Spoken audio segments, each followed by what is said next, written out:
Ei, gente, boa noite. Eh, esse texto eu, de verdade, não marquei quase nada dele, assim, eu tô rolando ele aqui agora, eu não marquei quase nada dele, porque acho que igual você falou, tem muita coisa que a gente já viu em outros textos, viu às vezes bem aprofundado em outros textos, né. Teve um mais do início desse ano que a gente viu que era bem legal, que falava também sobre essas ondas dos estudos de fãs, ma ah, tá. Ah, tá. É que eu lembrava de ter lido, mas eu não lembro qual texto exatamente. Mas ah, então foi isso. Ah, não, agora eu esse outro texto inclusive era do Transformative Works, não era? Era um artigo, eu acho? Ah, então, sim, agora eu lembro dele. Então, assim, a gente acabou já a maioria do que tá aqui, assim, eu acho que esse texto é muito bom pra usar como referência na hora que a gente tá fazendo a fundamentação teórica dos nossos artigos, dos nossos trabalhos, assim, ele tem tudo certinho, ele tem as linhas, ele tem os trechos exatos que a gente precisa citar pra poder falar: "Olha, tá aqui a justificativa, a relevância do meu trabalho". Então, eu acho que ele tem esse peso, principalmente por causa disso. Eu acho que, assim, o que mais me chamou a atenção, assim, que eu marquei bem nele, foi acho que no finalzinho que ele começa a discutir com a Coppola? Acho que é. Eu acho Esqueci que é. esqueci o sobrenome dela, mas é sobre a delimitação o que que quer dizer, o que que é ser um fã, exatamente. Uhum. E como restringir demais o conceito de fã acaba sendo uma faca de 2 gumes, né. Eu achei essa discussão dele, assim, interessante, porque é uma coisa que pelo menos me pega volta e meia, né. O que que é o fã que eu tô trabalhando? O que exatamente é o fã? E onde é que as práticas estão encaixadas dentro desse conceito de fã também, né. Então acho que é isso, acho que é um texto, assim, muito bom pra usar de referência, mas, assim, pra gente, assim, pra ler e descobrir coisas novas, nem tanto.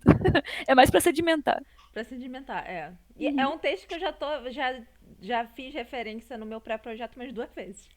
É isso. Ok, vamos lá. Isabela, pode falar.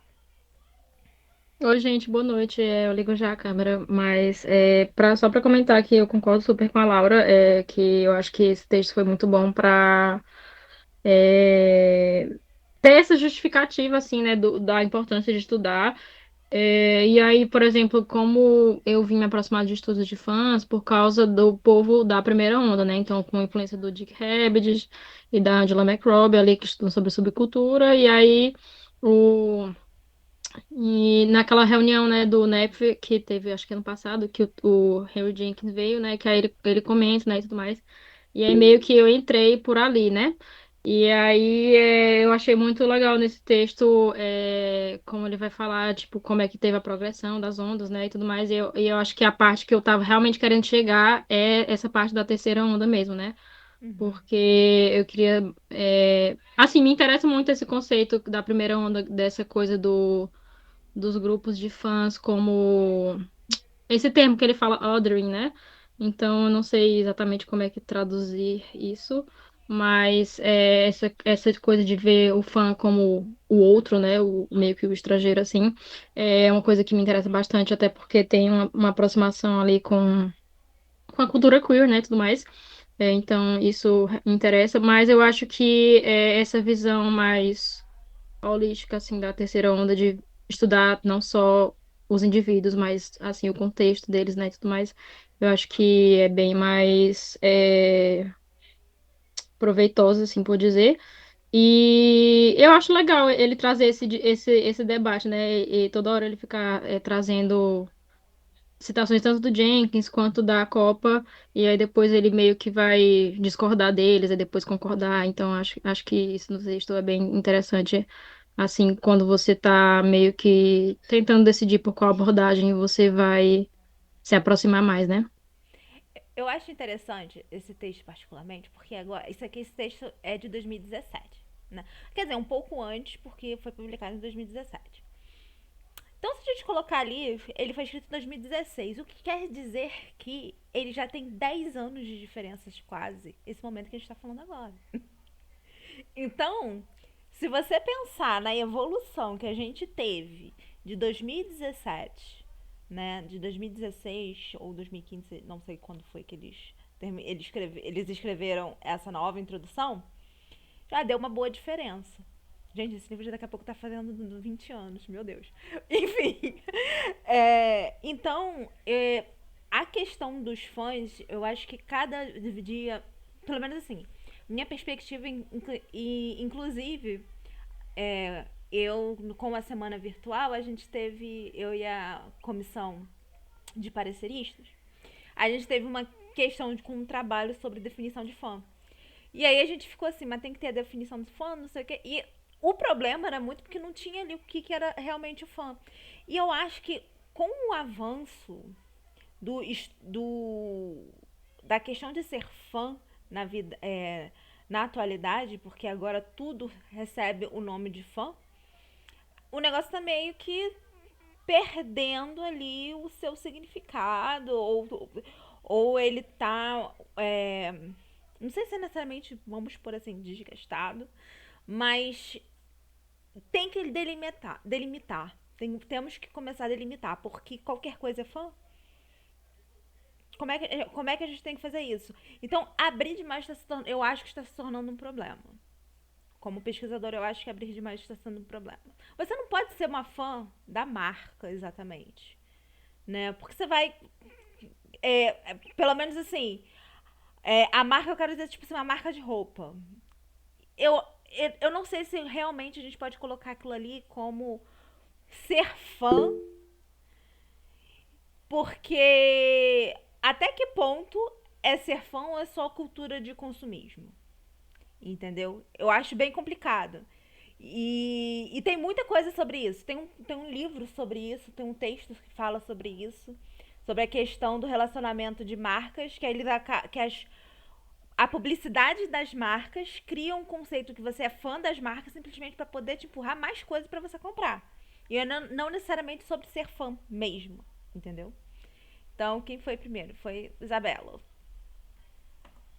Não, só tava da outra vez ainda. Pode falar, Laura. O meu é mais um comentário sobre a questão da ser fã da marca, né? Eu acho que tem possibilidades dentro dessa lógica, né? Eu falo assim, eu faço parte de uma subcultura de moda japonesa, e o comportamento das pessoas que participam dessas modas é um comportamento absolutamente de fã, assim, em torno de marcas, né? Então, por exemplo, existe uma marca de roupa gótica que as pessoas compram essas roupas, mas elas não só compram as roupas, mas elas aderem ao lifestyle daquela marca. Mas é uma Então, subcultura, não é? existe a subcultura, mas as pessoas se agrupam ao redor de marcas. E essas Hum. subculturas, dessa marca específica gótica, pode dizer que foi essa marca que lançou essa subcultura específica. É a moda Lolita, dentro da Uhum. moda Lolita tem o Gothic Lolita, e aí esse Gothic foi por uma, vamos falar assim, foi uma marca específica que meio que inaugurou, e essa marca está aí até hoje. Então, as consumidoras são consumidoras, elas se agrupam ao redor dessas marcas, e é isso, é o lifestyle, é decorar a sua casa voltada para essa marca, é ter encontros de fãs para poder discutir essa marca. Um dos designs dessa marca ele faz parte de uma banda, então volta e meia as pessoas vão para os shows usando as roupas para celebrar tanto a marca quanto o cantor, né? Então, assim, funde um tanto. Eu acho que eu não conheço às vezes, agrupamentos ao redor de outras marcas que não dessa subcultura específica. Mas eu imagino que não é muito difícil encontrar também, não. Sei lá, Não, esse povo doido por Dolce Gabbana, sabe? não, As então, festas Dolce Gabbana. eu tinha lido exatamente sobre luxury brands, Aham. marcas de luxo, né? Uhum. Então, eu fico pensando, eu tava fazendo essa reflexão. Uhum. Não sei, porque, tipo assim, uma coisa é Loli, Uhum. porque além de ser uma estética, ela é uma subcultura. Aí, Uhum. a partir do momento que é uma subcultura, mesmo que esteja envolvida com uma marca, já é um relacionamento completamente diferente. Uhum. Você saiu desse relacionamento, saiu até do que eu realmente estava pensando, né? Uhum. Mas sim a questão de você ter apenas a marca que faz a publicidade em cima dos consumidores como fãs. Não tem esse negócio de ser necessariamente uma subcultura ao redor disso, né? Mas, é, É Eu meio entendo, eu estranho, entendo. mas eu li o Uhum. texto sobre isso. Onde foi que eu li esse texto? Meu Deus. Eu entendo, mas eu acho que a questão do consumo é um pouco difícil a gente atrelar também, porque às vezes começa com consumo e depois desvaria para outras práticas de fãs, né? De fãs mesmo, não consigo Aí pensar eu me rápido aqui pergunto. agora, mas Eu fico me perguntando o que um fã de Dolce Gabbana ia fazer fora de comprar. às vezes fazer festa temática, esses dias eu vi o pessoal que fez uma festa country de luxo. Aí era todo mundo usando uma dessas marcas muito chique, assim. Ok. Aí era pra celebrar. Era bem brega, mas, mas era tipo assim, festa temática, não sei o que tal. E aí eu consigo imaginar. Eu não sei quem são essas pessoas, né, que consomem essas marcas. Tá muito longe da minha realidade. Mas Extremamente. talvez esse tipo de questão, participar dos eventos, eventos de marca, mas assim, eventos de todo jeito, né, que vão celebrar alguma coisa da marca, história da marca, tipo Vivienne Westwood, né, que tem também, tem fãs da designer, tem fãs da marca. Então, eu não sei exatamente o limite da questão do consumo, porque acontece muito o inverso, né, que a gente costuma ver. Tem o fã e, de repente, a marca se apropria desse Uhum. grupo para transformar agora tudo sobre consumo. É o que Mas do acontece. inverso, eu realmente não tenho leitura sobre. Não, é uma coisa que a gente tem que explorar. Eu acho que é uma das questões que a gente tem que abrir pra discussão. Tipo, apesar disso não Sim. ser totalmente da minha área, né? Porque a minha área é, tipo, fanfic. Aham, Mas, enfim. sim. Vai, Isabela. Então, vocês falando sobre isso, justamente é um pouco disso que eu tô tentando estudar agora no mestrado, né? Dessa relação entre subcultura e fãs, né? Porque eu acho que, principalmente depois que teve meio que essa queda, assim, dos terceiros espaços, né? Então, os terceiros espaços foram monetizados, assim, por dizer, né? Então, tudo virou, para você interagir com as pessoas, você tem que ter uma troca monetária envolvida, né? Então, eu acho que isso influenciou muito a você juntar fã com subcultura no sentido de, tipo, por exemplo, com o punk. Então, quando você falou da Vivienne Westwood, então muitas pessoas que eram da subcultura do punk, elas eram fãs da Vivienne Westwood, eram fã dos Sex Pistols e tudo mais. Então, tem toda a estética daquela subcultura, ela passa a ser fã daquela marca, porque, enfim, fica uma coisa meio que indissociável, né? Mas uma coisa que eu acho que, ao menos, tem mudado bastante com as redes sociais, que é uma coisa até que eu tento achar mais textos sobre isso, que falam sobre isso, principalmente depois da época do TikTok, mas isso é um pouco difícil de achar, né? Porque como é um fenômeno meio que relativamente recente, né? Então não tem ainda tanta literatura sobre isso. Mas eu acho que principalmente depois da época do TikTok, dessa tipo assim de vídeos curtos, né?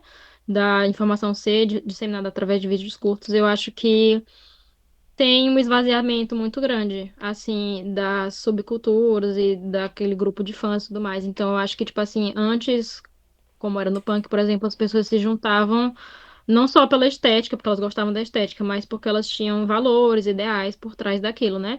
E aí eu acho que com a internet e as redes sociais e essa globalização super rápida, eu acho que tem um pouco um esvaziamento das pautas, né? Então, eu acho que muitas pessoas elas começam a aderir à subcultura sem elas realmente serem acreditarem assim naqueles princípios, naqueles ideais e tudo mais. Então, elas estão só atrás da estética. E aí eu acho que meio que talvez entre aí a questão do realmente ser fã versus ser só, tipo, gostar da estética, tá entendendo? Então acho que quando você é fã, você está envolvido ali também com o ethos ali daquela subcultura, né, e tudo mais.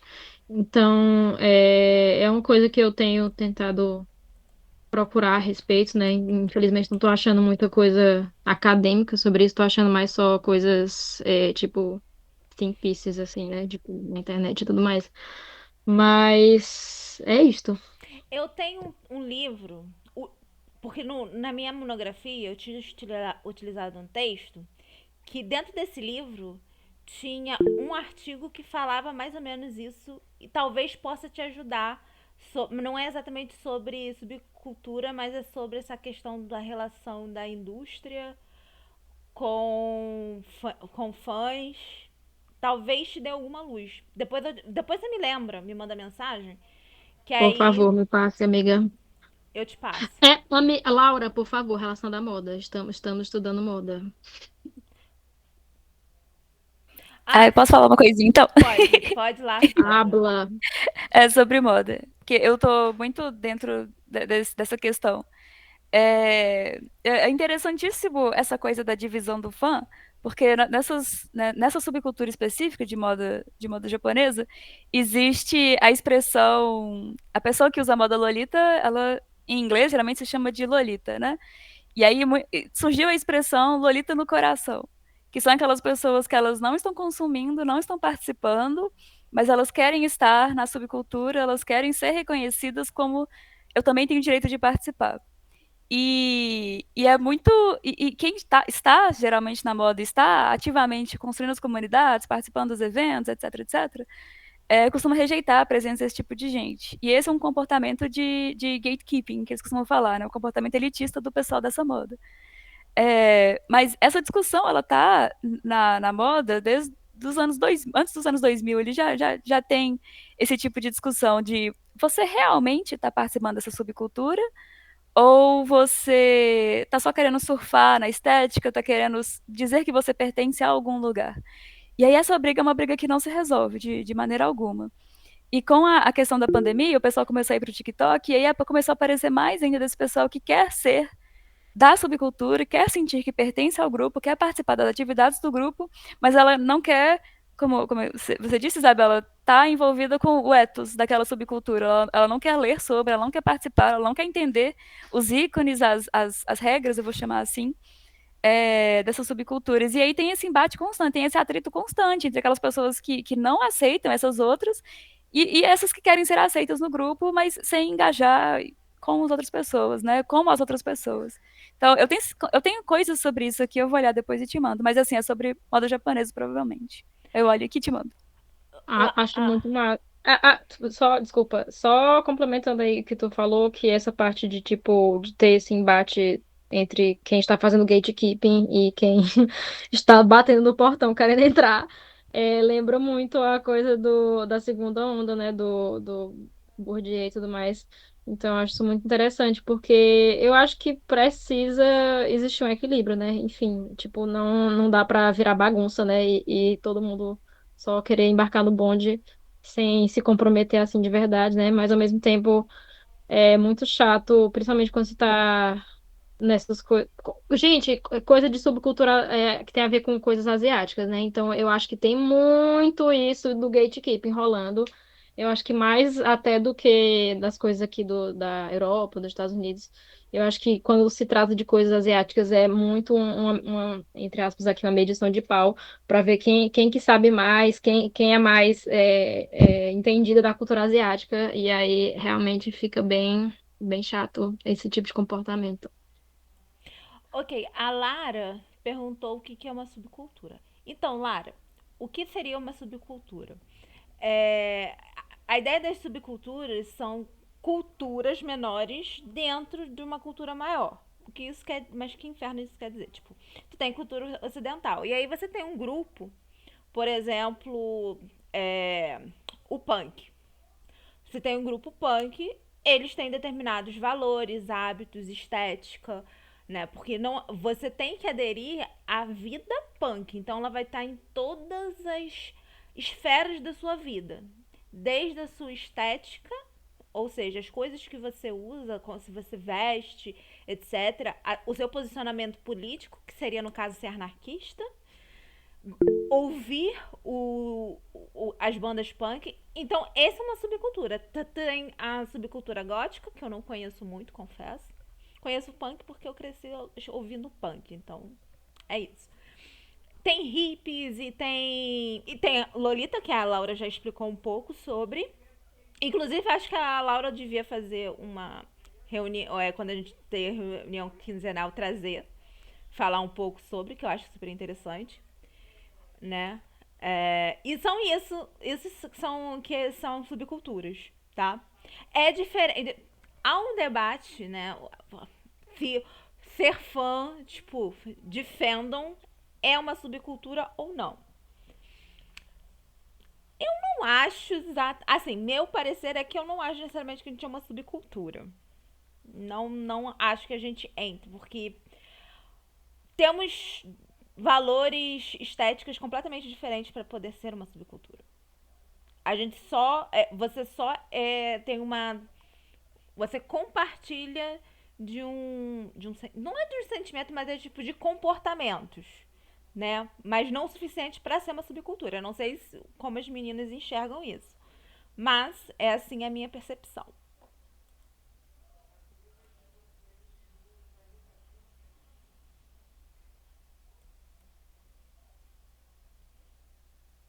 Ninguém vai falar nada? Eu concordo. Você concorda? Não Tá tinha bom. nada pra Então adicionar, além tá. do que a Isabela comentou ali no chat, que a questão de ser contra-hegemônico também, eu acho, é uma coisa.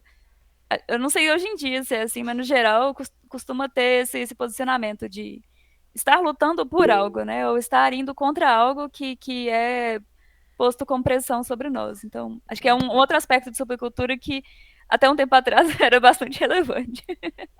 Pois é, hoje em dia a gente tá num caos que, meu senhor. É isto. Ok, agora vamos. é, Aí ele faz comentários sobre a gente falando de política, né? Aí aqui ele falando de. Ele fala da questão da política, as, as ondas dos estudos de fãs, né? Teve a primeira onda, que aí você tem o trabalho do Fisk e do Jenkins, né? Que a gente já discutiu. Não do Fisk, o do Jenkins a gente já discutiu ano passado. É... Eu não sei o quanto vocês tiveram, tirando assim, o pessoal que tá com a gente desde o ano passado, eu não sei quantos vocês tiveram expostos aos textos dessa primeira parte, que são os textos de 92, né, até ali meados de 94, 95. Então, que é muito, eles são muito mais de tentar desmistificar o fã como aquela criatura sombria. Então traz muita positividade para a situação. O que é ok, porque era o que precisava naquele momento. O que faz a primeira onda, só olhando aquilo ali isoladamente, bem historicamente é, localizada. Porque não dá para você pegar várias coisas de lá e aplicar em hoje em dia, porque muita coisa mudou, né? Então, realmente, é muito é muito daquele período, né? Da situação do fandom em si, da noção de fandom em si, né? Então, por isso que é aqui que eles chamam de fandom is beautiful? Fandom is beautiful. Pera, que eu marquei o negócio errado. Aqui, a parte do fandom is beautiful. Mas fandom is beautiful, eu acho que tem que contar que fazia sentido pra época que vivia, né? Então eu acho que tá falando, vamos falar mal disso, mas querido, não dá pra você falar mal se ele está fazendo um diálogo com o tempo, fazendo uma produção acadêmica que reflete o tempo que eles vivem, né? Se eles querem começar a estudar um negócio, você tem que dizer, pelo menos, dizer o porquê que ele é relevante. E depois você começa com a parte de vamos meter pau nos outros, né? Que foi o que aconteceu logo na segunda onda, né? Que é influenciada por Pierre Bourdieu, né?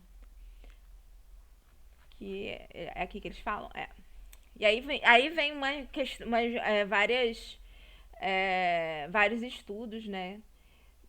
Tem os estudos, por exemplo, do Abercrombie e Longhurst. A gente tem que ler um dia esse texto deles, que é sobre o contínuo de fãs. Nunca foi adotado, mas é bem interessante a ideia deles, que é tipo, fãs não é tipo fã disso, fã daquilo, é tipo um contínuo. E aí você vem de. é, Como é que é? Espectador casual para petit, para petty producer. Tipo, produtor mesquinho, que seria mais ou menos a tradução muito meia boca, mas seria isso, né? E ali você tem os níveis de envolvimento que a pessoa tem com o fandom, né? Aquele que vai ao máximo e aquele que tem o mínimo, né? Então é interessante pensar os fãs nesse contínuo, né? Não sei, honestamente, eu acho que a gente precisa ter mais discussões sobre a terminologia fã, entendeu? Porque eu não sei o que pensar. Ainda tá pra sair aquele livro do. Não, tá pra sair não, acho que já saiu, mas eu ainda não achei. Do Jenkins, que ele fala sobre a questão dos fãs, que ele falou quando fez aquela. Meu Deus, a palestra aqui no NEPF. Enfim, ele fala um pouco sobre isso, sobre essa questão do como definir fãs. E é interessante o que ele fala. Que é uma visão completamente renovada, né? Renegociada, digamos assim, com o que ele botava lá em 91 e 92, tá? Então, se Henry Jenkins está se atualizando, todo mundo tem que se atualizar também. Vamos lá. Ahn, Aí teve a segunda coisa. Nananana. E aí tem a terceira onda, que é o que a gente vive hoje em dia, que é a falada mista, né? Então não tem. Você vai encontrar trabalho de todos os tipos de abordagem e o que reina é o ser multidisciplinar, vamos ser muito sinceros. E há um. Ele fala aqui como explora mais os prazeres interpessoais, mas desde então, a área eu sinto que foi para muitos lados ao mesmo tempo. Né? Eu vi que teve uma grande produção, pelo menos assim, de trabalhos que falam mais sobre a abordagem afetiva, digamos assim, que a gente não tinha tanto antes, mas começou a vir bastante coisa nos últimos tempos, né? Tá tendo um foco em estudos de gênero, mas não é gênero tipo queer. Queer no sentido. Queer não, tipo, gay. Mas sim, por exemplo, em outras sexualidades. Tô vendo muito mais trabalhos, por exemplo, sobre transexualidade, o que é bem legal, né? Então você vai vendo que essa terceira onda, é, ela é muito rica nesse sentido, né? E cada vez mais elas estão tendo essa tendência de ser cada vez mais rica por conta de ela estar expandindo, porque o estudo de fãs está expandindo, né? Bom, algo sobre sapatonas assim é bem amplo, porque tem muita coisa. Quer dizer, não muita coisa, mas tem várias coisas. Então, seja um pouco mais. mais. Defina mais o que seria isso. Se vocês sabem de alguma coisa sobre mangá de GL, né? Porque geralmente eu encontro só mais coisas sobre BL, mas de GL eu acho bem difícil encontrar, assim, textos acadêmicos, né? GL ainda tem muita coisa para iniciar em pesquisa. Quando você compara com BL. Por que tá tocando o. Desculpa, gente. Peraí.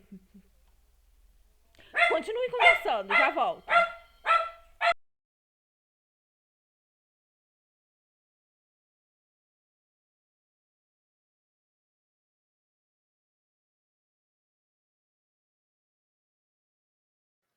Isabela, qual que era a sua pesquisa? Que eu posso olhar aqui se eu tenho mais livros sobre. Eu acabei perdi o foco aqui, comecei a olhar outras coisas.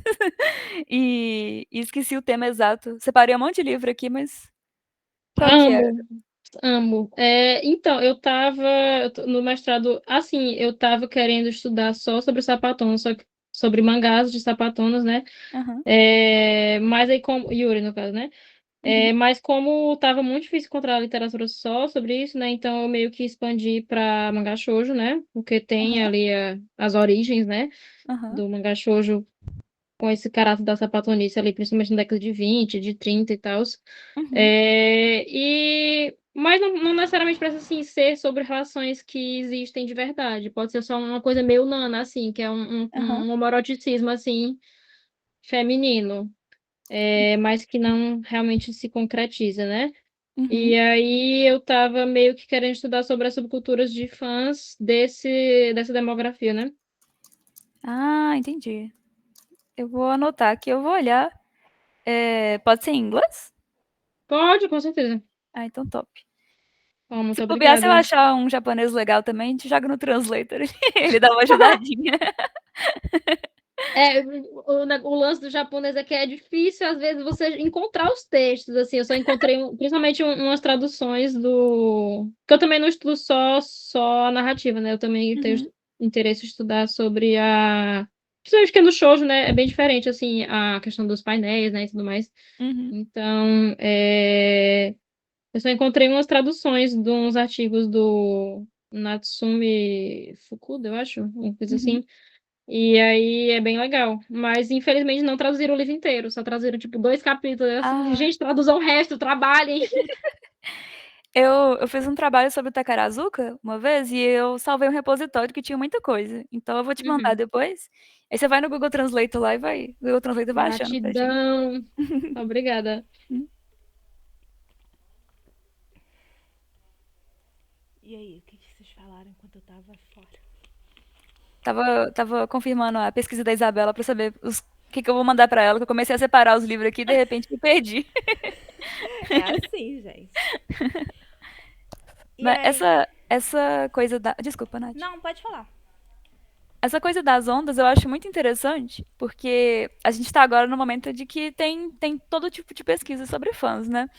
Mas ainda é muito, muito comum eu ver lá na faculdade, assim, na federal, quando o pessoal tá na graduação e tá querendo propor iniciação científica e tal, vim muito da primeira onda, mas não porque eles estão consumindo Jenkins ou estão consumindo outras questões assim, mas mais por essa visão do fandom is beautiful, sabe? Tipo assim, olha, uma força de resistência, uma força de questionamento hegemônico, é sim. Mas chega muito com essa proposta de eu vou mostrar esse mundo maravilhoso que está questionando o status quo e está transformando o universo a partir do texto. É claro que também tem isso, né? Mas eu acho que essa primeira onda, assim, a gente vê durante o texto, né, que ela é inocente, né, entre aspas, assim, na proposta do. Claro que era um outro tempo, eles precisavam, né, firmar o campo de estudos dele, mas tem essa inocência, assim, às vezes, de tratar como se tudo fosse contra-hegemônico. E esse movimento ainda, eu acho que a gente acaba fazendo, assim, não todo mundo, mas a maioria acaba fazendo isso, né? De começar nessa ideia mesmo, assim, de, essa questão aqui é revolucionária, e à medida que a gente vai avançando nos estudos, vai avançando também, entendendo as, os universos de interação, né? A gente vai avançando, a gente também, entre a segunda e a terceira onda. Acho que é um processo pessoal também, como pesquisador. Não, e eu acho que tá muito com a questão de afeição. Quando você começa ali em, como se chama? Como pesquisador do tema e você veio porque você é fã e quer estudar aquilo, vem de outro lugar. Então vem de um lugar de Sim. afeição. Então, pra você vai ser tipo assim, ser lindo de estudar. Aham, Não importa, eu acho que essa inocência do início do pesquisador, assim, que vem de ser de fandom, é por conta disso. Da sim. mesma forma como é muito estranho você ver uma pessoa que não é de fandom estudando fandom, porque parece que eles não entendem muito bem o mecanismo. E aí, quando eles vão explicar, a gente fala, não. Então, assim, é, é melhor, assim, na minha perspectiva, é melhor você ir quebrando o coração desse Hum, pobre, desse pobre pesquisador sim. em curso e falar assim, tal, não é assim, vamos lá. Do que você conseguir que o outro pesquisador consiga acessar a complexidade das coisas do fandom, porque muitas vezes eu vejo os poucos pesquisadores que estudam fandom, que não são de fandom, eu vejo que às vezes eles reduzem muitas coisas que são complexas demais para eles estarem reduzindo naquele ponto. E eu fico assim, não. Então, Eu concordo total. então assim, é, eu prefiro que eu gosto, eu acho melhor trabalhos que vêm de fãs que viraram acadêmicos, exatamente por eles entenderem a complexidade do negócio. Porque a partir do momento que tu dá o conhecimento acadêmico, para aquela pessoa que já tem aquele conhecimento inerente sobre fandom, inerente, né? Vocês entenderam? É diferente, porque ele vai saber administrar aquilo. Agora, tu pega um que é muito bom acadêmico e quer que ele entenda a complexidade do fandom, sendo que ele não consegue entender uma coisa que o que guia mais é o sentimento e aquele elo que você faz com a coisa e com a comunidade, é impossível de acessar, sabe? Eu concordo. É tipo o jornal fazendo matéria sobre qualquer cultura, subcultura. É péssimo. É tipo assim, pelo amor de Sim, Deus, entra em contato com alguém que é da subcultura e pede pra escrever. Vai exatamente, ser melhor. exatamente. Vai ser melhor. Entendeu? Por conta disso, eles não pegam as nuances. E isso é um problema e isso me irrita muito. Uhum. E dá pra ver quando é um pesquisador que não é da subcultura. Da Sim. subcultura ou de fandom. Que eu olho e falo, não entendeu. Não entendeu the assignment. Bye. E é basicamente isso. E aí, né, a gente falando nisso, eu gosto muito dessa frase aqui, que ele fala do 30 Wave Work aims to capture fundamental insights into modern life. Né? Essa ideia de que, na verdade, não é mais a gente tentar entender fãs. A gente está no momento, o processo que a gente está fazendo agora é que entender que ser fã faz parte da vida moderna. Que é bem, né? Você sai, é tipo um salto quase, né? É você sair daquele local que você é quase um rejeitado da sociedade para um lugar que você é um new normal. É isso, né? E aí que mora o problema, porque não é todo mundo que é fã e a gente, né? É uma questão, isso se torna uma questão. Vai, Suane. Gente, eu tava aqui lendo o texto conforme as discussões foram seguindo, né? E o meu lado de pesquisa é mais voltado para o mercado editorial, enfim. Então, mapeamento de editoras, coisas desse tipo. E aí ontem eu tava numa aula, né? E essa questão que vocês falaram, que o texto vai falando dessa terceira onda se tornar mais uma relação interpessoal, ainda que seja uma relação de consumo, eu fiquei pensando em como o mercado se aproveita dessa ideia de individualidade, sendo que é uma experiência coletiva, né? E aí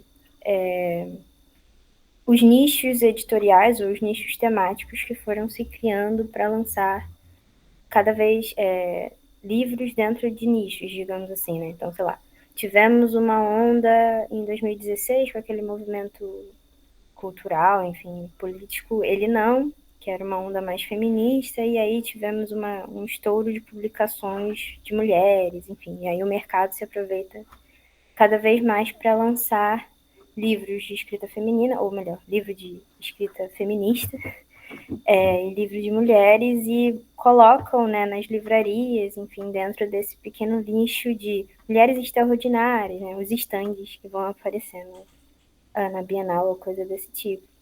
E agora, com talvez uma popularização da cultura do fã, as editoras que publicam fanfics também vão se aproveitando. Eu ainda não entrei muito nessa seara nem nesse mercado, mas vão se aproveitando desse nicho, digamos assim, ou melhor, vai se aproveitando dessa cultura para se tornar um nicho editorial também.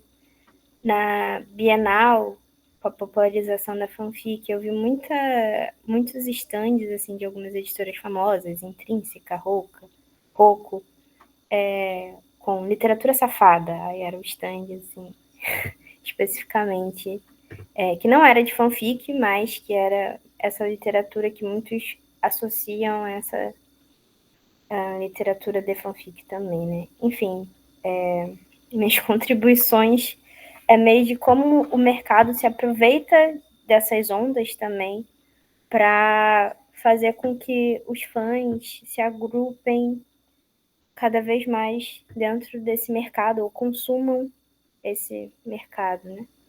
Como se aproveita da linguagem, muitas vezes, de fandom para marketing, coisas desse tipo. Que é um problema que a gente está enfrentando, né? Então, um problema, assim, bem... essa questão de misturar fanfiction, terminologia de fanfiction com o mercado editorial é uma zona, sabe? E eu fico assim, meu Deus. Né? E tipo, tipo, teve uma... Eles dividiram uma cama. E daí que eles dividiram uma cama? Eu não li o livro. I don't care. Então você tem que ter. Eles usam muito. Apesar de que isso traz resultado com outros. Obviamente, com consumidores, porque senão eles não estariam utilizando. Mas eu acho que é um esvaziamento de significado. Tipo, tá, mas o livro é sobre o quê? Porque você fala aquilo sobre fanfic, beleza, porque eu conheço os personagens têm afeição por. Mas duas personagens que eu nunca vi na minha vida. E aí? Daí que eles têm isso, sabe? Se for pelo menos uma daquelas histórias que, tipo assim, enemies to lovers, faz sentido. Que 90% das vezes não é enemies to lovers, né? Porque tu não vê um enemies to lovers direito, né? Salvo príncipe cativo, enfim. Mas é um problema. Eu acho que o mercado... E assim, é muito risco, eu já falei isso aqui antes, mas vou repetir, é muito risco o que algumas editoras estão fazendo, que é publicar fanfiction. Porque se isso cai nos ouvidos de alguém desses locais, vai tomar um bom de um processo, né? Tem toda essa questão. Mas, porque isso eu já falei aqui, que isso aqui é uma coisa cultural do Brasil em relação à cultura de fã brasileira. Mas é bem arriscado, né? Enfim, vai, Lara. Gente, vocês estão conseguindo me ouvir? Estamos. Porque a internet aqui tá um pouco ruim e às vezes fica travado, né? Eu tenho alguns problemas de escutar vocês direito. Olha, sobre o texto, como eu estava dizendo no chat, eu tive alguma dificuldade para conseguir entender, assim. Então, se tiver alguma coisa errada, viu? Ela é bem. Só que eu vou falar mais. Eu consegui entender mais ou menos até. Eu li as partes das ondas, né? Da primeira, da segunda e da terceira. Eu acho que seria uma boa eu tentar ler de novo para ver se eu consigo entender melhor depois, né? Mas ficou um sentimento de que, assim, não sei se eu estou certa, mas é meio difícil, na minha percepção, é meio difícil ser fã. Eu acho. Porque eu já tive algumas experiências de que as pessoas elas acabam não entendendo direito, né, o que é ser as coisas que a gente gosta e as coisas que a gente faz pelo que a gente gosta, né? E acaba sendo julgado, acaba sendo, tipo assim, sendo interpretado errado pelas outras pessoas. E é meio difícil, né, quanto a isso. Eu nunca tive dificuldade em falar que eu gostava de certas coisas ou não, que é até dentro da minha própria família mesmo, eu era julgada por certas coisas que eu gostava, principalmente com K-pop, né? E sobre fanfic, às vezes faz muito tempo que eu leio fanfic, acho que desde que eu tinha 12, 13, não sei muito bem, acho que antes de entender completamente o que era fanfic. E então é meio difícil quando você fala para as outras pessoas que você gosta dessas coisas, porque elas têm uma ideia de que seja isso, né? E às vezes, por não entender direito, não sei se está fazendo sentido, por não entender uma determinada coisa, elas acabam julgando pelo que elas entendem que seja, né? Não sei se fez sentido ou se eu acabei fazendo um nó aí. na forma que eu expliquei. Só que isso veio muito mais da experiência que eu tive quando eu estava lendo o texto, eu acabei me lembrando disso, né? Quando eu chegava e falava, eu sou fã de K-pop, né? E aí as pessoas começavam a dizer, por que você é fã disso? Porque você gosta disso? Você vai virar, você vai ficar de tal forma, né? Então, eu acabava ficando meio desanimada em falar disso com outras pessoas, porque para mim era uma coisa especial, né? Mas para os outros era uma coisa ridicularizada, vamos dizer assim. E eu não era compreendida direito, e eu também ficava chateada quando falava mal das coisas que eu gostava, assim, que não era do jeito que as pessoas estavam pensando. E ser fã é uma coisa muito especial, porque para mim você acaba tipo tendo forças para lidar com certas coisas. Às vezes você tá passando por um momento difícil, uma situação que te deixa para baixo, e aí você passa um tempo com as coisas que você gosta, sabe? Por exemplo, K-pop, livros, fanfic, né? Então, eu gosto de várias coisas, então eu acabo ficando mais forte, e acabo ficando mais. Esqueci um pouco a palavra, mas é uma coisa especial. Por exemplo, eu senti isso quando eu fui assistir uma animação nova que teve na Netflix, que era de K-pop, não sei se vocês assistiram. Eu tava com muito medo com essa animação, porque eu fiquei assim, será que vão interpretar em K-pop da maneira como eu vejo, que eu acho? Então eu fiquei com medo de assistir, sim, né? Mas eu fiquei, não, vou dar uma chance. Quando eu tava assistindo o filme, que teve um momento lá que eles lançam um clipe, né? E aí os fãs, eles sentem uma emoção muito forte em ver aquilo. Então, tipo, eu vi a minha experiência como fã naquele momento, sabe?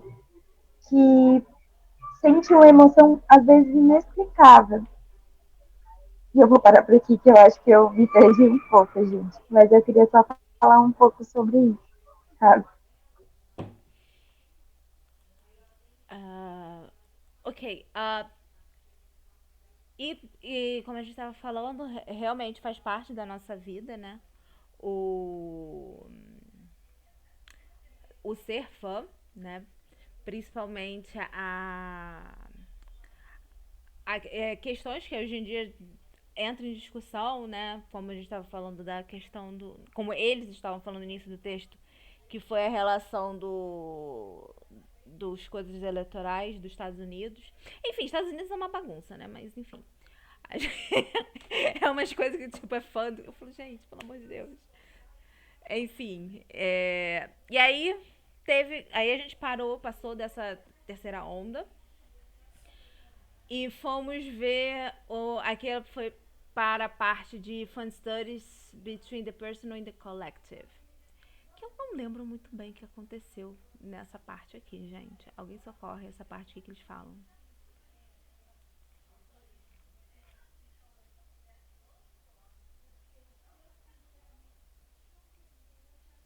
É aquela parte que eles vão falar sobre a questão de ser algo mais multidisciplinar? Essa parte eu não lembro. Essa é a parte do Personal Collective que você estava olhando? Deixa eu ver. Do que eu grifei aqui é sobre as pessoas que geralmente imaginam a comunidade e aí elas tratam da comunidade a partir daquelas suposições que elas têm do que é um fã, do que é um fandom, do que é.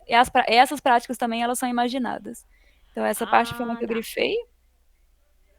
E a outra é sobre diminuir as representações de fãs negativas, mas que elas, apesar de ter reduzido a quantidade de representação negativa, elas continuam sendo tratadas como outros, né? Como alienígenas ainda na sociedade. E aí isso é uma relevância de continuar estudando fã nessa lógica da terceira onda também. porque ele só vai mudando, né? Você tem agora quem é ridicularizada são fãs sempre. Mas geralmente a fã sempre que vai ser ridicularizada vai ser a adolescente mulher, né? É a figura que vai ser sempre pega pra Cristo, Sim. né? Ele chega a comentar que a maior parte dos estudos de fã ainda concentra fãs de produtos de países anglo-americanos, ele coloca aqui, e pessoas brancas. Então, Uhum. ele clama por essas pesquisas que explorem outras práticas, outras questões, outros grupos e tal, porque esse povo, essas pessoas estão participando dessas práticas, mas elas são invisibilizadas por essas pesquisas que focam na prática do fã branco de produtos anglo-americanos. Sim.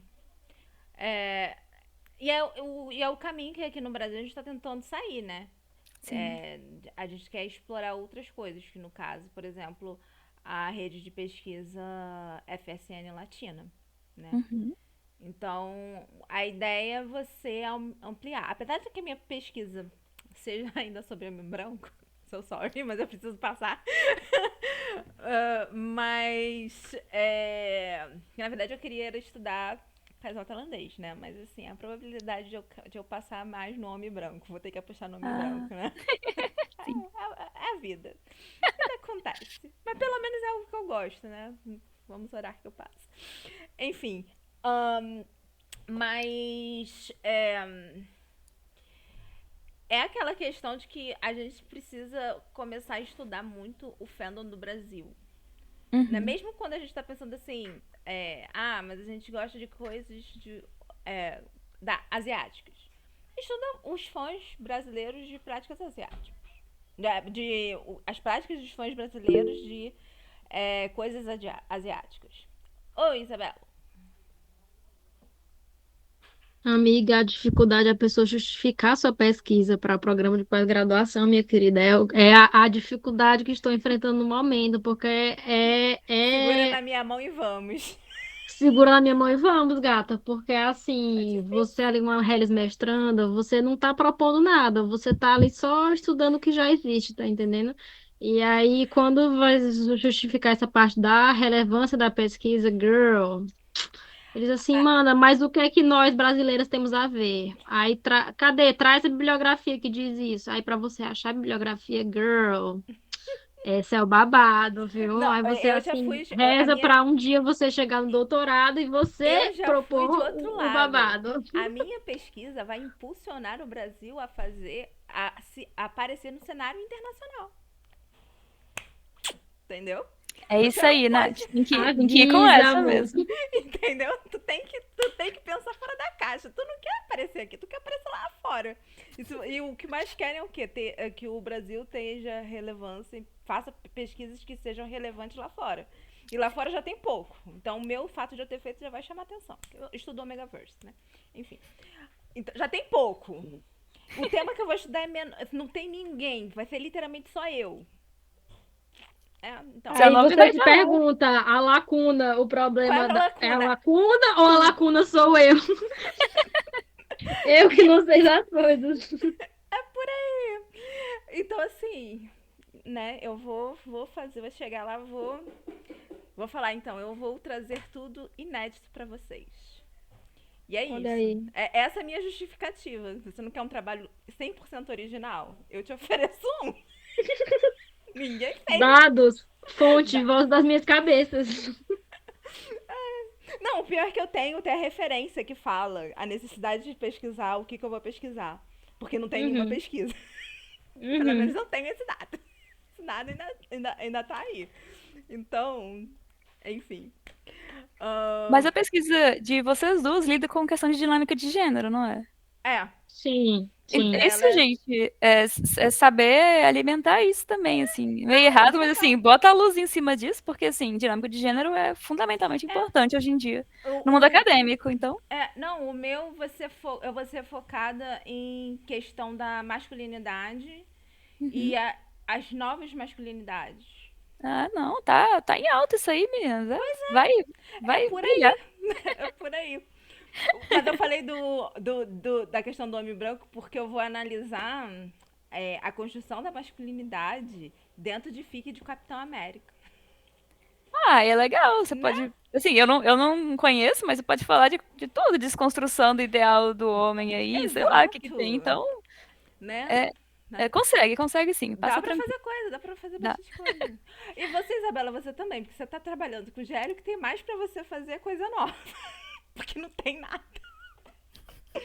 Uma O... terra seca e árida. Exato. Então, assim, o céu é o limite. Faça o que você quiser fazer. Porque é melhor do que ficar esbarrando um no outro, que é um tema muito feito. E aí você, eu quero falar disso. Ah, mas já tem pesquisa sobre isso. Ah, você quer falar disso. Aí, né, pelo menos a gente tem essa visão. Não tem ninguém, é só a gente. Se ferra aí. Pois é, uma coisa que eu acho que é muito difícil, assim, é meio que você entrar numa terra de ninguém, mas você não ir para campo, né? Porque eu acho que é muito dessa questão de como eu demorei meio que a chegar nesse tema, assim, né? Então, meio que não tem tanto tempo hábil, assim, para fazer um estudo de campo, assim, que tenha uma amostragem, assim, né, considerável, né? Então, eu acho que tem Mas você muito vai essa fazer pra questão. mestrado a prova? É para mestrado, é. Então, mas Aí, a questão é você ter complicado. um pré-projeto que, tipo assim. Não, amiga, eu já tô dentro, gata. Já tem um ano que eu Tu tô. já tá Tá uma. Então entendendo? tá. Tu É tá porque eu mudei de escrevendo. tema. Tu mudou de tema. É, mudei de tema, mulher. Aí, complicado. Porque antes eu tava querendo estudar Eita. sobre criadores de quadrinhos nordestinos, né? Que falassem sobre dinâmicas de gênero. Que tivesse meio com caráter autobiográfico, assim, e que trabalhasse sobre questões de identidade, né, de grupos minoritários. Então, tinha ilustradores mulheres, pessoas queer e pessoas negras e tudo mais. Aí, enfim, acabei mudando de tema para ir para o mundinho das sapatonas, que era o que mais me interessava. E aí, enfim, mulher, ficou meio sem tempo, assim, pra. E eu fiquei mais interessada em ir para o estudo de fã do que realmente dos criadores, assim, sabe? Que Uhum. eu acho que eu tinha mais interesse em saber a perspectiva do fã do que do criador, até porque é bem mais difícil, assim, você ter acesso à pessoa que fez, né, que criou. Então, tem esse cara do tempo aí que está contando contra mim neste Tá. Agora eu sentido. entendi qual é o seu problema. Vamos orar por você. Porque isso aí. Obrigada. Círculo de orações agora, começando Cinco 10 horas. gerações pra você. Porque eu estou batendo para entrar. E você pra terminar. É, Enfim. Segurar na mão uma da outra e com Deus. É isto. amém, irmã. Ok. Aí. Fantasy and Imagine and Imaginative Community.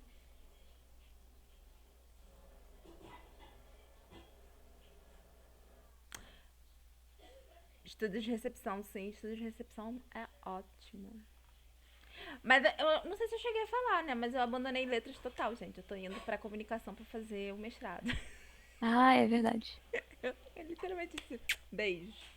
Cara, depois que me pediram 5 páginas pra explicar o meu projeto, eu falei, meu filho, 5 páginas é minha introdução. O que tu tá querendo que eu te explique em 5 páginas? Aí eu desisti. Eu falei, eu não vou A passar mesmo. comunicação dão mais? Não, comunicação 20 páginas e o Ah, outro. é o certo. hum, Enfim. Vou de comunicação, sabe? Vamos ver se eu passo. Porque eu só preciso estar. Gente, eu só preciso estar no mestrado ano que vem. É isso. É só isso que eu preciso. Que design? Eu não desenhei nenhuma bola do que é pra design. Amada, design não é só desenhar, querida. Design tem a informação. Amiga, se você estuda multimodalidade nas letras, já tem tudo a ver com o povo do design, diva. Divulgando a palavra do PPG Design na UFPE, tá, gente? Design da informação. Vamos lá. Ai, não, já tô na comunicação. Eu gosto da comunicação. Apesar de tudo, eu gosto da comunicação. Gente, esses negócios todos tem um a ver com o outro, sabe? Letras tem a ver com comunicação, tem a ver com design, né? Também. E é um dentro do outro. Não tem muita diferença, não. Sendo muito sincero. É... Aí a gente falou sobre isso, da questão. Acho que nessa parte daí, só lá na página 21, Que ele começa a falar da questão de fandom se tornar muito. Ah, essa parte aí mesmo. Essa Exatamente. aqui. Ele foi igual. Sabemos o que é importante. É, que é uma questão de parte de identidade, né? Que se torna uma identidade. E aí a gente vem de novo com. A gente teve essa discussão ano passado, que é a questão do uso de Acafam. Contra ou a favor, né? E aí você tinha posicionamentos de pessoas como a Christina Buss, que eram a favor, porque você sim, as pessoas veriam qual é o seu local ali de fala, digamos assim, né, de como você se encontra, enquanto outras pessoas, se eu não me engano, eram Matt Hills, era contra, porque acha que não é necessário, porque é suficiente. O estudo de fã já desenvolveu o suficiente e você não precisa ter esse tipo de defesa. Enfim. Pensamento sobre. Quer dizer, todo mundo sabe o que é Acafam? Se alguém não souber, pergunte. A gente explica. Eu tenho a impressão que essa é uma preocupação de quem tá nos estudos de fã, no geral. É. Ah, a Laura respondeu. Acafam é o termo que se usa quando a pessoa que realiza a pesquisa é fã ao mesmo tempo que é acadêmico. Ela não é só um pesquisador que deu de encontro com o tema e resolveu pesquisar. Ela já era fã e aí se tornou acadêmica, né? Aí eles fizeram essa palavra que é a combinação de academic and fan. Acafan. E aí tem umas várias discussões sobre isso, né? E aí diz que é parte da identidade da pessoa que está pesquisando, etc. Então, aí entra toda naquela ideia das noções que eles te falam de como é tão parte do seu dia a dia que é parte da sua identidade. O que não tá errado, né? Porque, pelo menos pra mim, ser fã tipo inerente no meu dia a dia. Porque, tipo assim, eu acordo tocando com o som do meu grupo favorito. Eu vou. A primeira coisa que eu faço é abrir o Twitter pra ver se tem alguma novidade de alguém. Aí, daqui a pouco eu vou ler uma fic entre uma aula e outra, pra descansar a mente. É mentira que ultimamente não tô lendo nada, né? Mas é isso. Né? Ver uma sériezinha lá do seu casal favorito, né? Se você é de BL e tem casal fixo, você vê todas as séries do casal fixo. São boas. Algumas não, mas você continua vendo porque é seu casal. E é isso. Oi, Isabela, pode falar. Assim, particularmente eu sou fã do termo, eu gosto, principalmente porque eu acho que eu sou muito a favor também de meio que tirar essa ideia de neutralidade na academia. Então, tipo, eu acho que é impossível existir essa neutralidade sua como pesquisador, que tinha essa coisa da antropologia antigamente, né, de ser tipo um antropólogo que ele é só observador, ele não participa. Então, eu acho que é Eu acho que é muito burro. injusto, assim. Eu acho que é um pensamento, uma opinião burra. É uma Eu opinião acho que burra. Se você tá Eu acho que estudando, não você dá para sabe que todo dissociar, grupo é então eu acho que neutro. quando você assume assim, já, tipo, e aí, sou a cafã mesmo, e aí? Então eu acho que Exato. tem muito a ver disso, de você trazer a sua identidade como pesquisador para dentro da sua pesquisa, né? Então eu acho que, não acho que seja um demérito, tá entendendo? E também não acho que seja uma questão de precisar ou não, mas eu acho que é uma coisa mais de você trazer a sua paixão para dentro da pesquisa, que eu acho que é uma coisa muito importante, né? Sim. Não, e assim, é uma coisa burra porque se você tá estudando aquilo, você tem que ter o mínimo de interesse. Então, a partir do momento que você tem o mínimo de interesse, você já não é mais neutro. Exato. Em qualquer coisa. Em qualquer coisa. Aí fica tipo, não, você tem que ser neutro. Ninguém é neutro. E aí é daí que vem afirmações burras sobre a ciência, porque ela é neutra, não sei o quê. E não é, cara. Todo mundo vai ter um lado. Entendeu? E aí, aí o pessoal fica agindo como se não tivesse, eu fico. É sério que você vai tentar me convencer que você é neutro? Você é homem branco, hétero, vai me convencer que você é neutro. Tá bom. Então, faça-me o favor. Enfim, Laura, pode ir. Não, assim, não tem como ser neutro, não existe neutralidade, né? Mó balela que tem. Mas eu acho que essa é uma preocupação particular dos estudos de fãs, e eu sempre gosto de lembrar do exemplo da minha área. Tô tentando abaixar minha mão. Aí, abaixei. Do exemplo da minha área, que é da minha outra área, né, que é Shakespeare. E assim, é um povo que não esconde que é fã de Shakespeare, não, que tem um evento acadêmico que é focado em Shakespeare, vai com camisa, vai com os bonequinhos de patinho do Shakespeare, que vai com a sacola da Shakespeare and Company. E eu sigo o pessoal no Instagram e é tipo assim, ai gente, que coisa maravilhosa acordar e ler Shakespeare pela manhã. Ai gente, já saiu um novo podcast desvendando Shakespeare. E aí a pessoa vive, respira, come sanduíche do Shakespeare, sabe? Vai na Inglaterra, tira foto com a estátua, é fã declarado. E assim, é bastante comum e ninguém acha que a pesquisa vale menos ou mais. Na verdade, vale mais se você é fãzão de Shakespeare, assim, né? Do que uma pessoa que só chegou assim, não se envolve nas coisas, né? Mas na comunidade mas nos estudos de fãs, tem ainda, às vezes, essa coisa, assim, né? E eu fico meio receosa das pessoas que ficam, eu não vou falar que eu sou fã e tal, porque eu tenho a sensação de que parece que tá pondo na balança, sabe? Ah, esse meu produto midiático que eu tô pesquisando, ele vale menos do que, por exemplo, o Shakespeare, que o pessoal não tem vergonha de esconder que é fã. Exato. Então assim, Eu acho super, super foda como os fãs de Shakespeare, tipo, eu sou fã mesmo. E estudo. Problema. ah, E não é só Shakespeare que isso acontece, né? A gente tem a Jane sim. Austen também. Jane Austen é um ótimo outro exemplo, porque ela, tanto quanto Shakespeare, ela é de literatura canônica, Ah, o né? pessoal de Senhor dos Anéis também, nossa É, senhora. é. Mas Senhor dos Anéis ainda é um negócio assim, porque Senhor Uhum, dos Anéis não é.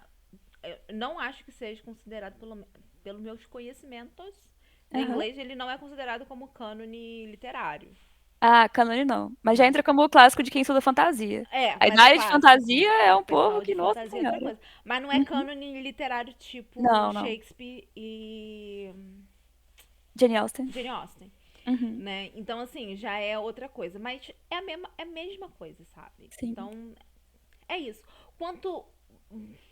As pessoas gostam muito de desqualificar as coisas que uma grande parte da população gosta. Se a gente for muito sincero, se você for parar pra pensar. Então, quanto mais pessoas gostam, mais as pessoas vão ser contra isso, o que não faz muito sentido. Por que você não quer entender porque uma cultura inteira gosta disso? Qual é o sentido? Pra mim não faz nem o menor sentido, não. Então, vamos tentar entender por que isso atrai e isso não atrai. Porque isso foi. Tem que fala que. Tipo assim, eu não vi ninguém fazendo um estudo sobre isso. Mas estavam falando que devia ter um estudo sobre Avatar. Não o desenho asiático, que é bom. O da Pocahontas do espaço. Basicamente, foi dado até alguns anos atrás como a bilheteria, a maior bilheteria do mundo, né? Que teve mais vendas de ingressos, etc. No entanto, se você fosse, por exemplo, na tag dela do AO3, né, que é o maior site de fanfiction, tinha, tipo, se era sem fic, era muito. Tipo, eu lembro que o pessoal falou assim, gente, a tag de comercial tinha mais fic do que Avatar. Que teoricamente foi o maior sucesso de bilheteria de todos os tempos naquele momento. E aí a pessoa falou: tem que estudar por que ele foi um sucesso de bilheteria, mas não rendeu um legado cultural.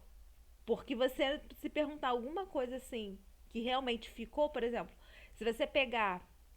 Ai meu Deus, Círculo de Fogo. É, você tem toda a fandom hoje em dia tem pelo menos alguma coisa que vem do Círculo do Fogo, que é daqueles... Ai, eu esqueci o nome daquilo que eles fazem que... Drift Compatible. Não me peço pra traduzir isso. E aí, a maior parte dos fandoms sempre vai ter alguém que vai fazer uma adaptação com isso. E você não vê a mesma coisa acontecer com o Avatar. Então, assim, o porquê que teve o grande venda de ingressos, mas ao mesmo tempo não teve um grande... Não deixou um legado tipo o Círculo de Fogo, que teve muito menos gente vendo. Pesar na balança, por que isso aconteceu? Então, é importante. Vamos tentar entender por que isso aconteceu. Principalmente se você pensar assim, dentro de fandom, sabe? Enfim, reflexões. Não sei se alguém parou pra refletir sobre isso, mas sempre que eu li aquele texto sempre me pega. Eu fico, gente... Alguém quer acrescentar mais alguma coisa? Aí aqui eles falam sobre como a terceira onda é essa dualidade de comunidade e identidade, né? O seu professor de cultura e informação é sensacional. Porque, gente, precisa ser estudado o que aconteceu com aquele filme. Não que ele fosse muito bom, né? Mas, enfim. Como eu falei, Pocahontas no espaço, gente. Não tem, é igualzinho. Igualzinho. Depois que eu vi essa comparação, nunca mais consigo chamar a não ser disso. E é isso da questão da comunidade e identidade. Eu acho que cada vez mais é óbvio por que a gente tem isso de identidade, porque a tendência nossa nas últimas décadas é ter essa... recapturar a sua identidade, ou você saber todos os seus limites ou coisas assim, né? Tanto é que hoje em dia, né, a questão de história, por exemplo, os estudos de história são muito voltados para a história cultural. Então, é muito focado em questão de história de identidade. E aí você tem... Por isso tem movimentos como feminismo, recuperação de identidade africana, etc, etc. E aí fandom entra no meio também, vai junto, né? Enfim. E aí vem Fandom Technology Convergence Culture. Confesso que eu não lembro disso. Alguém lembra dessa parte? Honestamente, eu acho Eu que eu fui só lembro da marcar agora primeira só parte. no último parágrafo. Só na última sessão agora. Última sessão. Então, alguém marcou alguma coisa? Alguém quer falar alguma coisa? Porque eu não lembro disso, gente. Desculpa. Eu reli muito rápido, mas essa parte aqui eu não lembro de nada. Enfim. Como ninguém tem É conexão... só sobre... Ah, não Vai, é. Ela, Kaela. Kaela. Ih, Kaela, você estava aí? Eu não vi que você estava aí. Você estava quieta. Como assim, Kaela? Boa noite, tô quase dormindo aqui. Meu Deus, não abandone a gente. Eu tô quase dormindo aqui, é sério. Hoje o dia foi puxado. Ai, tudo bem, a gente entende. Aí, deixa eu falar, essa questão bem aqui, que ele fala a questão das remixagens, né? Que é a questão da segmentação dos textos televisivos. Ele vem falando a questão do YouTube, Facebook. Eu achei engraçado, não, eu achei importante quando ele fala a questão da erosão das fronteiras entre usuários e produtores. Né? Aquela fronteira, antigamente tinha aquela fronteira, não, a pessoa é só usuário, só fã e fica lá no mundo dela. E tem os produtores. Agora não, teve essa fronteira. Tanto o usuário pode se tornar produtor, que ele pode fazer as remixagens dele, postar na internet, né? Ou fazer os próprios vídeos dele. Né? Teve uma época que, para fazer a comemoração do aniversário de Crepúsculo, teve uma seleção de várias, acho que editoras, não, várias produtoras americanas, que elas se candidataram e fizeram continuações dos personagens e postaram no site da autora para comemorar. Então, isso é uma questão dessa quebra de produção. Né? E agora também a questão das fanfics que estão sendo publicadas como livros, né? Livros originais também. é uma quebra dessa questão dessa produção, porque eles estão saindo do mundo natural deles, né, que são os sites, o mundo natural deles. Estão saindo dos sites. Não discordo. Eles estão saindo do mundo natural deles para agora vir para o campo do mercado editorial, que agora o boom da semana foi a questão de que vai ter o filme da hipótese do amor. E aí a discussão foi a galera fazendo 1000 teorias de que o marido da atriz, no qual foi inspirado, vai ser o personagem principal agora. E ele era inspirado no vilão. Aí o pessoal fazendo altas teorias de como é que vai ser isso e tudo. E aí, o quê? Saiu praticamente do mundo da fanfic para se tornar essa remixagem, no qual os fãs se tornaram produtores, né? E aí ele vem falando muito a questão também das novas formas de entretenimento de massa, que são os jogos, coproduções, né? Utilizando conteúdo gerado. Hoje em dia já tem muitos jogos baseados em filmes, séries, né? E também a gente pode ver que tem jogos que saem do mundo deles para se tornar séries, né? Como tem aquela série da Netflix, meu Deus, como é que é? Eu me esqueci, que tinha até o Henry Cavill, tinha aquela série dele lá, que ele era um jogo e se tornou uma série. Então ela saiu do mundo dela, né, vamos dizer, natural, e foi para outros ramos, né, que foram essas segmentações que eles falam.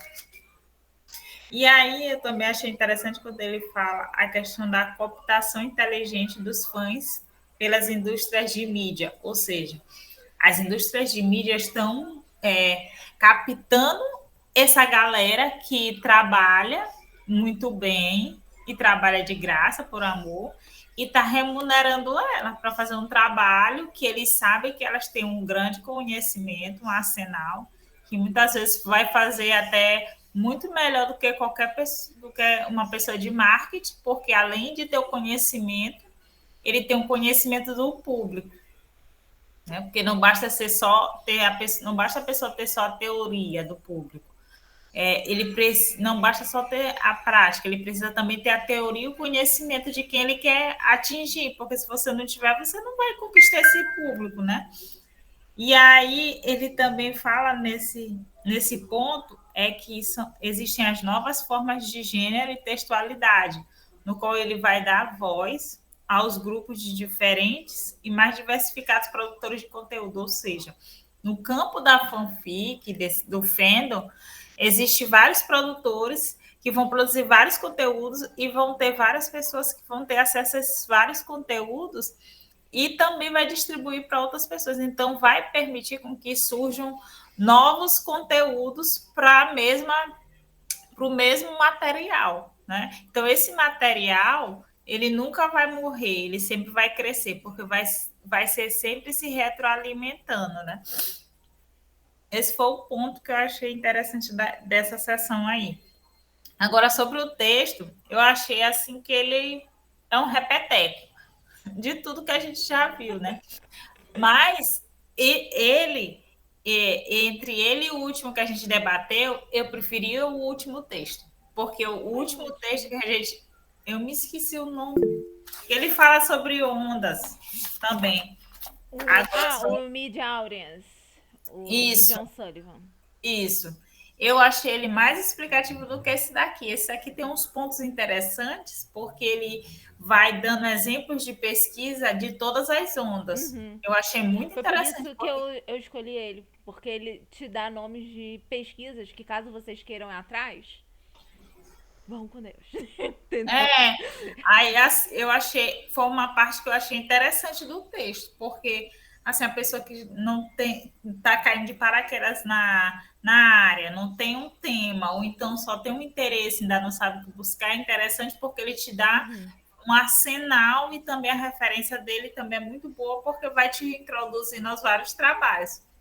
Mas, igual como as meninas falaram, ele repete muito, mas entre são coisas que a gente... É porque a gente daqui, a gente já está aqui, ó, 15 mil anos. Mas pra quem é novo, É. é outra coisa, é um mundo. Tipo, às vezes o mundo se abre, fica... E a gente tá tipo assim, tá, a gente discutiu isso tipo há 3 anos atrás. Mas faz parte. Mas essas são. Mas eu acho que são leituras também importantes pra gente, porque sedimentam, melhora tudo que a gente lê. Porque tu para pra pensar, pô, aquele texto que a gente viu, ele cai mais nessa parte aqui do que na outra. Porque se a gente não tiver também, às vezes, um puxão, a gente também vai dar corda assim e daqui a pouco a gente tá, tipo, onde estamos? Ninguém sabe, É né? um insight, é.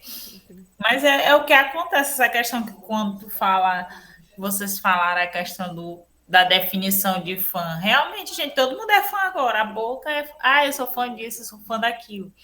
Mas o que é realmente ser fã, né? O que realmente caracteriza o fã? É igual a diferença daquele leitor comum, daquele leitor afissurado, daquele leitor apaixonado. Uhum. O que vai diferenciar um leitor normal daquele que lê o livro, fecha o livro e vai, daquele leitor apaixonado que vai em busca da continuidade? Então, são definições que, quando ele começa o texto, ele já vai categorizando também fã, a questão dos eleitores, quando ele cita o exemplo de Obama. E o que me fez refletir que quantas pessoas se caracterizam como fãs sem entender a palavra fã, né? E a questão, quando você estava falando também, a questão das marcas. Tem muita gente que compra a mesma marca não é nem por ser fã, porque dá status, né? Também tem isso. Porque se você consome uma determinada marca, você tem um certo status. Aí eu denunciando minha idade aqui. Na época que eu era criança, Melissa era o acessível, gente. Melissa não era essa marca, né? Então, na época, cara, eu usei muita Melissa mesmo. E eu adorava aquele cheirinho dela. Mas de uma hora para outra, Melissa teve aquele boom, virou status. Eu falando de marca aqui, meu pai. Não, Melissa, por favor, não me condene, eu tô só falando. Não, Dando um exemplo. All Star também. All Star era tênis de pobre. Cara, All Star. Vivia de All Star. Agora é All 200, Star. 300 reais. Eu falo, gente, aonde? Sim, são Era marcas, 50 entendeu? reais na minha época. São estilos de vida. Então, as pessoas assim viram fãs de determinadas coisas. Mas vira tipo um estilo de vida ou então um segmento que a pessoa vai na onda, gente. Então, é assim, vira realmente uma subcultura. E quando você estava falando de subcultura, eu estava me lembrando que a gente pode classificar talvez subcultura até mesmo dentro dos próprios fandoms, quando tem os chips, né? Faria sentido. O próprio dentro do teu fandom, tu pode ter uma subcultura, gente, porque tem determinados fandoms que tem um chip que não gosta de outro chip, que vai para outro chip, tem briga, tem treta, né? Então, tem muitas subculturas que elas emergem e acabam se tornando culturas, né? E aí eu estava me lembrando, gente, realmente tinha uma época que era uma briga de chip, que Deus me livre. Era só que tu entrava no fandom, era briga de chip. Meu Deus, muito. Né?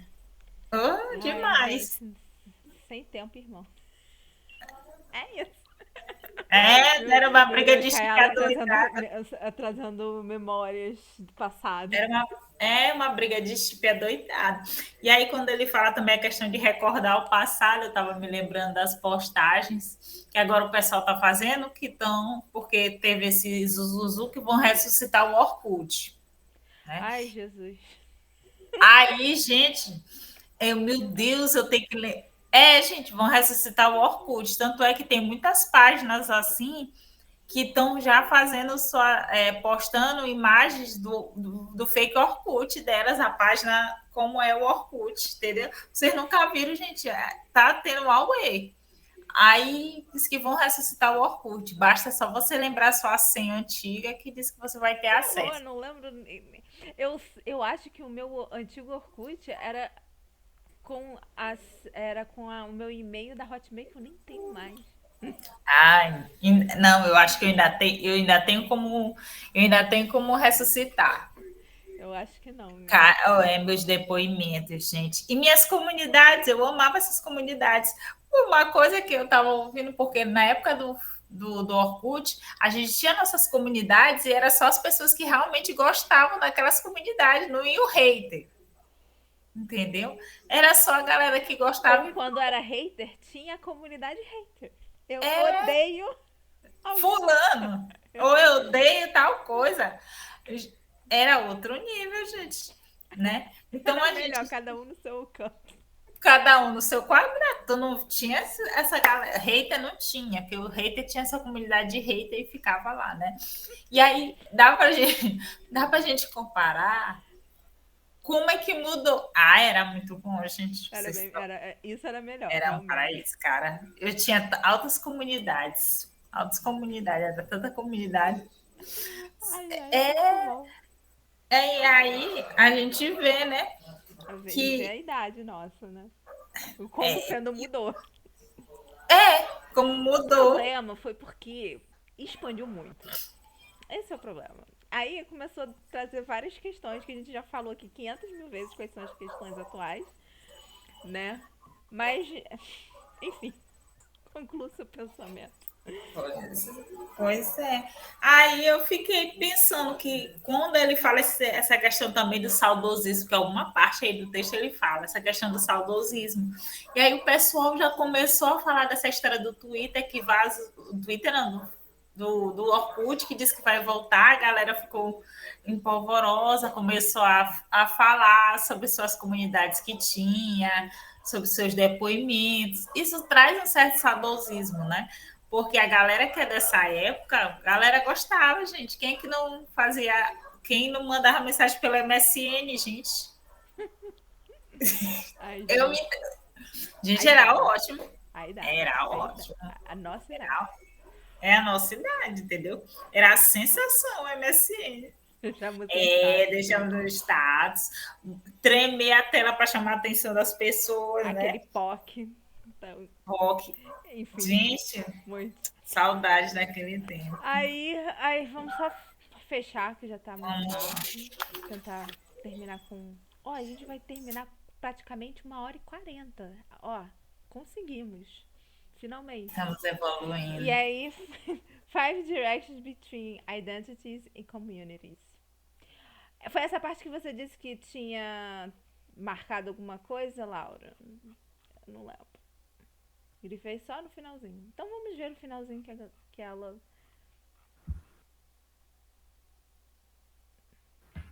Desculpa, Nath, é a próxima. É perto da conclusão já, só que eu grifei. Essa eu não grifei nadinha.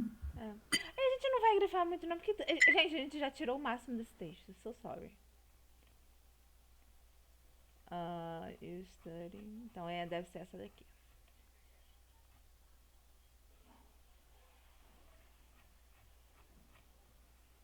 Então deve ser por aqui. Aqui é a parte que fala que não... a noção de... A universalidade, né, dos objetos de fãs, né? Isso. Na minha tá na página 34. Aí tem um parágrafo que começa assim, depois de uma década... Esse aí. Aí tem uma parte ali que eu achei bem legal, que é sobre ser um fã é mais do que apenas a participação, porque carrega também a questão afetiva e a dimensão de identificação. Acho que é nessa parte que ele está brigando com a Copa, para falar que ela restringe muito o que é o fã e isso pode virar contra ele. Eu acho que é nessa parte aqui, mais ou menos. E aí ele chega nessa conclusão do que é fã. Aí aqui a gente tem um After Decade of Studies.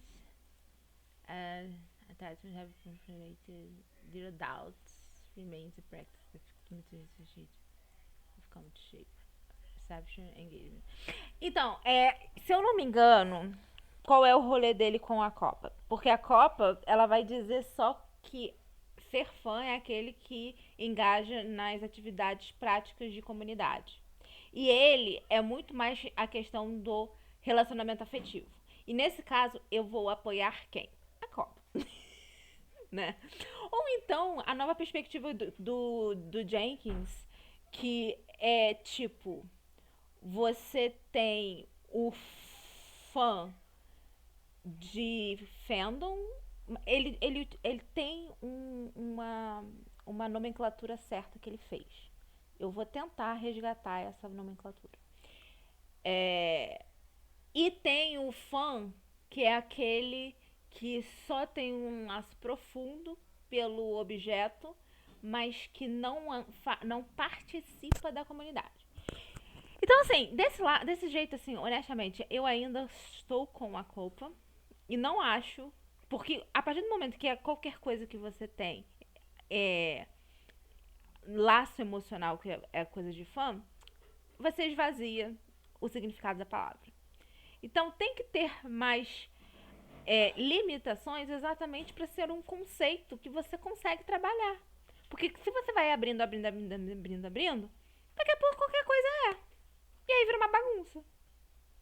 Tem que ter limite, entendeu? E eu concordo com a Copa que o limite de fãs seria: fãs são pessoas que participam das comunidades de fandom. Não é necessariamente tipo assim, escrever fic. Não, é tipo, eu tenho um Twitter e sigo coisas, eu fico vendo, leio teoria, assisto a série, comento. Não precisa necessariamente produzir, mas é você engajar, mesmo que seja tipo assim, só observando, né? Que é os famosos lurkers, né? Então, assim, porque fandom pra mim, ser fã, é você ter pelo menos algum nível de sociabilização com pessoas que também curtem a mesma coisa. Isso não faz muito sentido, gente. Entendeu? Vamos escrever um dia um texto sobre isso. Vou juntar eu e Laura pra gente defender a Copa, porque que ela tá certa. É isto. Decisões que tomamos. Alguém tem algo a fala, Kayala. Porque essa questão de fã é troca, né? Porque se tu não trocar com outra pessoa, tu não tem como tu ser considerado fã, porque é questão de troca de ideias, né? Porque tem muita gente que não produz, só lê, curte, engaja, dá ideias de histórias, então acho que precisa realmente ser aquela pessoa que está dentro de um fandom, não precisa estar produzindo, mas pode estar engajando, participando das discussões, porque só tu sozinho tu não faz fandom, gente. Desculpa, mas tu não faz fandom. Tu não faz fandom, tu não tem a vivência. Tu quer a vivência. Porque senão como é que a pessoa vai dizer, eu sou fã de fulano, nunca andou com uma camisa de fulano, nunca foi com um cartaz, aí como é isso, gente? Não ficou até 3 horas da manhã lendo fic de fulano. Não é fã, entendeu? Mas não é fã. Fã tem que ter história. Tem que ter história, tem que ter drama, tem que ter choro. Vai, Laura. Muito local de fala, amor. Pelo amor de Deus, é o que eu mais tenho. Gente, eu fiquei 8 horas de pé pra ver Jeff Sato. É isso. Enfim. Pode ir, Lara. Sou eu, né? Que deu uma pausada aqui e a minha internet tá querendo me tombar aqui. Mas eu queria era só completar aqui que eu acho que a parte mais legal, assim, de você ser fã é de, tipo, você encontrar outra pessoa que goste daquilo que você também gosta, você consiga trocar com ela uma experiência ou uma parte de tal coisa que chamou sua atenção. Por exemplo, se você é fã de um livro ou uma fanfic, uma música, um cantor, então você encontra uma pessoa que é fã da mesma coisa, então você troca experiência, você troca as partes que você mais gosta. Eu acho que essa é a melhor parte, sabe? Quantas vezes no ensino médio eu entrei no banheiro e eu encontrava alguém com o casaco do BTS? E aí eu começava a dizer, vem cá, qual é o seu membro favorito? Então sempre tinha essas perguntas que a gente sempre fazia quando a gente encontrava alguém que curtia a mesma coisa que a gente.